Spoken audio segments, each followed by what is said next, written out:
ఇటువంటివి కాబట్టి ఈరోజు ఉంటుంది కాబట్టి ఈరోజు అందరు కలిసి మంచిగా సంతోషంగా ఇక్కడ చూసిన పిల్లల్ని కానీ టీచర్స్ని కానీ నేను చూసా, ఇప్పుడు విన్నాను.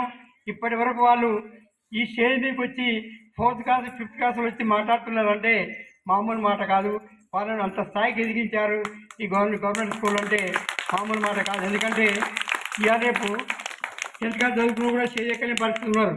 కానీ అటువంటిప్పుడు ఈ గవర్నమెంట్ స్కూల్లో ఈ ప్రైమరీ స్కూల్లో మరి ఇంత స్థాయికి తీసుకొచ్చారంటే వాళ్ళకి టీచర్స్ అందరికీ కూడా ప్రత్యేకమైన కృతజ్ఞతలు తెలుపుకుంటూ మరి నేను కూడా నా సరిత చెప్పాలి.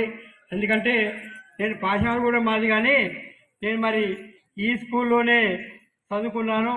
6th 7th 8th అప్పుడు చదువుకున్నప్పుడు చుట్టూ కాంపౌండ్ సెట్ ఉన్నాయి.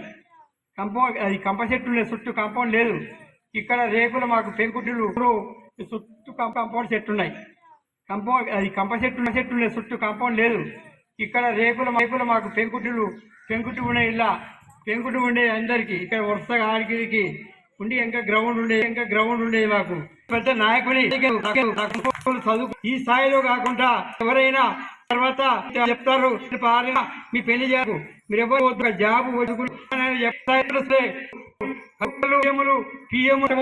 అది మీ అమ్మాయిని కల్పన చేస్తుంది. అదే అది పెద్దయిన తర్వాత మరి మీ స్థాయి మీరు ఎదినాక ఒక మంచి హోదా వచ్చిన తర్వాత పెళ్లి చూసుకోండి, బాగుంటుంది, మీ భవిష్యత్తు బాగుంటుంది, మీ ఫ్యామిలీ బాగుంటుంది, మీ తల్లిదండ్రులు అట్లా చెప్పుకోండి.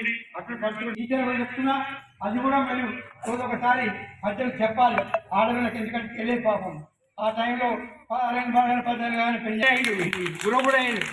అట్లనే మీరు అవుతుండొచ్చు, చెప్పలేవు. అది గవర్నమెంట్ స్కూల్ చదువుకునే వాళ్ళందరూ ఈ టీచర్ కూడా మ్యాక్సిమం అనుకుంటా